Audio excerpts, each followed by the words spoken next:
Day 1, week 1, ultramarathon training done. Hi guys, Jay Walking here and nandito ngayon tayo sa Greenway BGC for our first run for this year. So, bale, mag-iisa run lang tayo for tonight since na hindi din tayo nakapag year end run yesterday dahil may inihinda pa tayong injury sa toes natin sa right foot. This year, i-continue lang natin yung progress natin last year. So, kung ano man yung meron tayo last year, i-continue lang natin this year and tutuloy lang natin since na meron tayong pinaghahandaan na 100k ultramarathon this year sa March na yon, though hindi pa ako nagre-register dahil meron pa akong injury, so iniisip ko pa siya.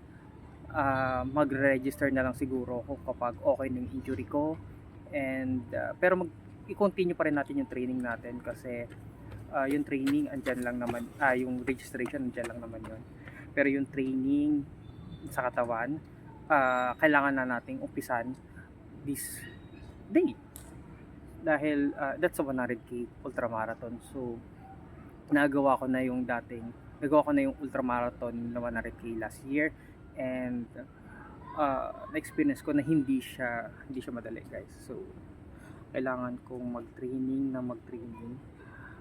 dahil napakahirap ng 100k. I'm telling you, especially hindi pa sanay yung katawan ko sa 100k na ganun kahaba, and yung cut off is 21 hours and meron pa siyang cut off per specific kilometer. So dapat like 25 kilometers andun na ako after 4 hours mga ganon.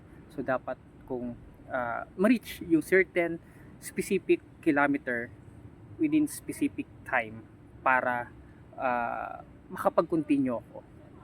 So I have to train from this day till March para sa ultramarathon ko. So ayan guys, samahan niyo ako for tonight's easy run. Let's go.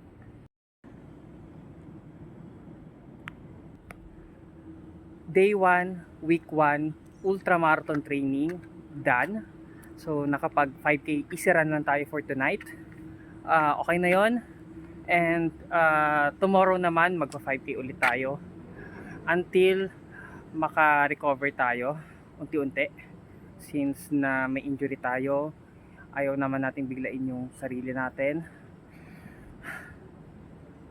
Nakapagod. Yun lang guys.